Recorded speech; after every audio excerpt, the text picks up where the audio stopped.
వాడు మా పెద్దబ్బాయి, ఎంఏ చదివాడు. నేను నిరుద్యోగిని. మరి మీరు? నిరుద్యోగ సంఘానికి అధ్యక్షుణ్ణి.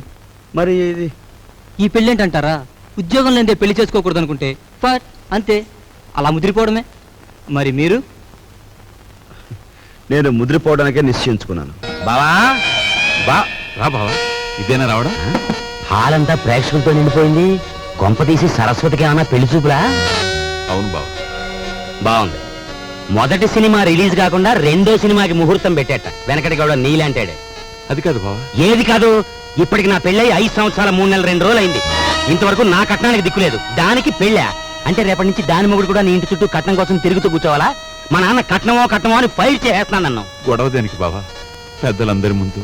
అవును, నా కట్నం ఎగ్గొట్టి నువ్వో పెద్ద మనిషివి, నీ కూతురు చేసుకోవడానికి వచ్చిన ఆయన పెద్ద మనిషి, మధ్యలో నేను లోపలగాడి అంతేనా? అవును, ఇంతకీ ఏడా పెళ్లి కొడుకు తండ్రి? ఏం మాట్లాడు కొంపకి? ఏంటి నీ గొడవ? నాకు అర్థం కదా అసలు. టైం ఇస్తే నీ కట్నం బాకీ తీర్చేస్తాను. ఇదిగా ఇవన్నీ నాకు అనవసరం. అయ్యా, మీ అమ్మాయి మాకు బాగా నచ్చింది. మేము అడిగిన కట్నం డబ్బు ఇచ్చేట్టయితే మీ అమ్మాయిని మా అబ్బాయికి చేసుకోవడానికి మాకేం అభ్యంతరం లేదు.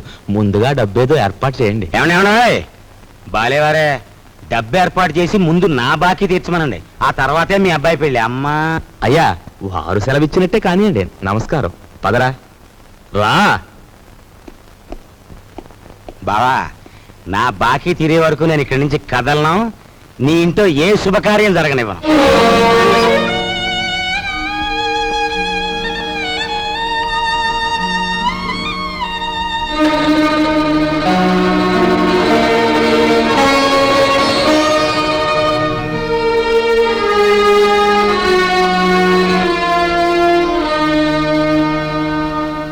ఈ డబ్బుతో మీ పెళ్లి సంబంధం ఖాయం చేసుకునేందుకు నాకేం అభ్యంతరం లేదు. అయితే అనుకున్న కట్నం బ్యాలెన్స్ పెళ్లికి వారు ముందే ఇవ్వాలి. ఇవ్వలేదనుకోండి ఫట్ ఈ పెళ్లి జరగదంటాడు మా నాన్న. మిగిలిన సొమ్ము లగ్నానికి వారం ముందే ఇస్తా. శుభం. వెళ్ళి ఏర్పాట్లు చేసుకోండి. అలాగే, వస్తానండి.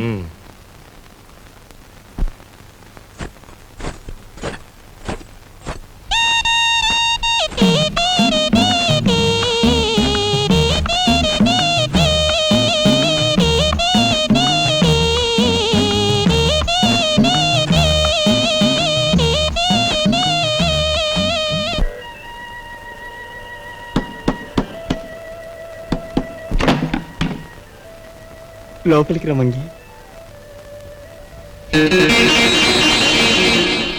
చిచి, నువ్వు కాస్తంత లేవు, అందులోనూ చదువుకునే కుర్రాడివి.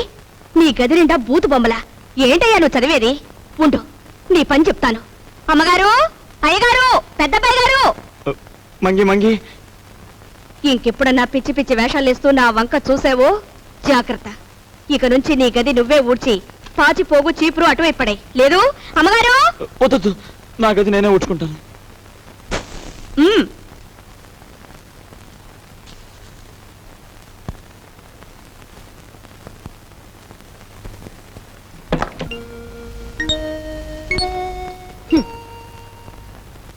మీ నాన్నగారి గురించి ఎవరికి పడుతుందమ్మా? ఆయన్ని గురించి అహర్నిశలు ఆలోచించే నీకు నాకు తప్ప.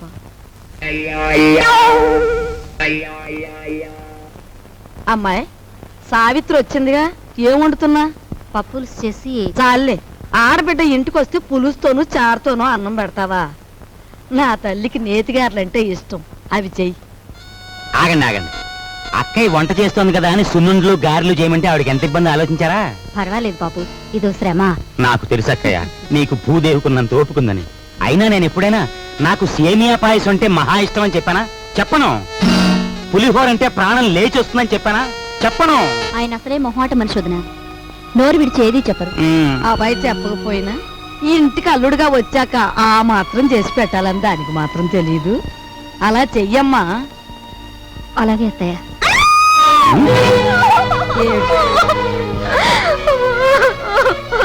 ఏమిటే, ఏమైంది? ఎందుకు ఏడుస్తున్నావు? ఏమన్నా తేలు పుట్టిందా? పావుల నర్సాయికి ఫోన్ చేస్తా. తేలు కాదండి, చచ్చిపోయిన సన్యాసిరావు గారు చటుక్కున జ్ఞాపకం వచ్చారండి. ఆ మూల కూర్చుని ఏడుస్తావేమిటే? ఆ ఏడితే ఏడిపేదో ఇటు వచ్చాడు. ఈ కేడొచ్చండి. అవునన్నట్టు ఎవరో జ్ఞాపకం వచ్చి ఏడుస్తున్నావు కదా, హూ ఇస్ దట్ సన్యాసి? ఏదైనా ఫ్లాష్ బ్యాకా? ఏం ప్యాకో నాకు తెలియదు గాని తమలాగే అతను కూడా ఒక రోజు అత్తారింటికి వచ్చాడండి. ఇంతకేం జరిగిందే? ఆయన గారు వచ్చి సరిగ్గా అయ్యగారు అడిగిన పిండి వంటలే చేయించుకొని తిన్నారండి. తింటే తినాలే, ఆ తర్వాత ఇంకా ఏం జరగాలంటే రాత్రి అయ్యేసరికి జ్వరం వచ్చిందండి. ఆ తర్వాత వాంతులండి. ఆ తర్వాత విరోచనాలండి. తీరా చూస్తే కలరా అన్నారండి. కలరానా? ఆ మర్నాడు పొద్దున ఆ బాబుగారు ధన్మని చచ్చిపోయారండి. ధన్మని చచ్చిపోయాడా? సరిగ్గా ఈయన అడిగిన పిండి వంటలు వద్దు, పాడు వద్దు కానీ నీకు నమస్కారం తల్లి, ముందే చెప్పావు. మనిషి బాగుంటే చాలేమ్మా, పిండి వంటలు లేకపోతే పోయాయి.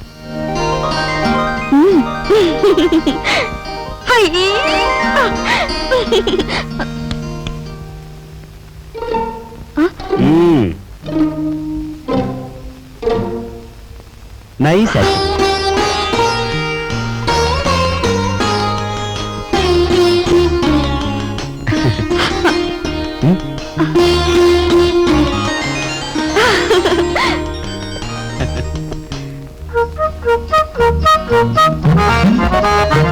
ఓయ్ ఓయ్, తొందరగా లాగించో లాగించో. లాగించు లాగించు అని జటకావాడు గుర్రపు తోక లాగినట్టు లాగుతుంటే తెరుచుకోవద్దు. దీని నంబర్లు తెప్పలేక నాకు దిమ్మ తిరిగిపోయి బొమ్మ కనిపించేస్తా. అంత చికాకున్నా వాడివి జీతాలు క్యాష్ పేమెంట్ ఇస్తాను ఎందుకు ఒప్పుకున్నారా బేవర్స్ నా కొడక? ఒప్పుకోక సావమంటావా? సంతకం పెట్టడానికి సిద్ధపడితే చెక్కు మీద అంతే మన బండారం బయటపడిపోయి స్వామియే శరణం. స్వామియే శరణం. ఫ్యామిలీ లేడీ వస్తున్నట్టు వెళ్ళి దాక్కుంటూ దాక్కు. స్వామియే శరణం, స్వామియే శరణం, స్వామియే శరణం. పాలు తీసుకోండి. తీసుకుంటాను, అలా ఉంచు. రేపు ఆఫీసులో జీతాలు ఇవ్వాలి. సేఫ్ లో ఒక 6,000 తీసి నా బ్రీఫ్ కేసులో ఉంచు. అదేంటండి, ఎప్పుడూ లేని ఈనపెట్లో నుంచి నన్ను డబ్బు తీయమంటున్నారు? వ్రతంలో ఉన్నాను కదా, పాపిష్టి డబ్బు చేత్తో ముట్టుకోవడం ఎందుకు అని. దీని నంబర్లు నాకెప్పుడు చెప్పలేదు కదా, ఇప్పుడైనా చెప్పండి, తీసిస్తాను. ఎన్నాళ్ళు లేని డబ్బు యాతన ఇప్పుడు మాత్రం నీకెందుకు? స్వామియే శరణం. నే పూజ చేసి పడుకుంటాను, నువ్వు వెళ్ళి పడుకో. అలాగే. స్వామియే శరణం. ఆఫీసర్ గారికి ఎనపెట్టే కాదు, ఎల్లాలు కూడా లాసే. రే నోరు మీద వచ్చిందే ఎదవ పని మీద, అందులో మళ్ళీ విచారం ఐడియా ఒకట. ఆవిడనే కాదు, పని పిల్ల గురించి నువ్వు పల్లెత్తు మాట మాట్లాడిన పళ్ళు పిక్సి చేతులు పెట్టేస్తాను. ఓయ్ ఓయ్, పెట్టేద్దు గానీ ముందా పని చూడు. నే చూడలేను బాబు, నంబర్లు తిప్పుతుంటే అలు చేతులు లాగేస్తున్నాయి. ఈ కుంటనా కొడుకును మొయ్యలేక నా నడుము లాగేస్తుంది. బాబా పని చూడు. సత్తే తలుపేసి నువ్వు పని చూడు. నేనా?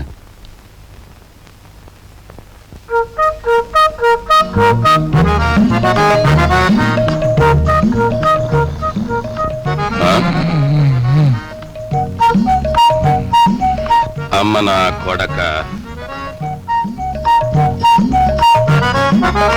వచ్చిందా? అలు ఒరే ఒరే, గాడిది వాండ్రించినట్టు నువ్వు కొరకెట్టు తొంగుంటే నా బుర్ర ఏమన్నా పని చేయాలంటావా? కోప్పడ గురువా. అలు ఆఫీసర్ గారికి గురకెట్టే అలవాటు ఉంది. ఇప్పుడు మనం గురకెట్టలేదనుకో ఫ్యామిలీ లేడీకి అనుమానం వచ్చేస్తుంది. పని చూడరా, పని చూడు. కర్మరావు, నిన్ను పనిలో పెట్టి నేను చేయాల్సి వస్తుంది.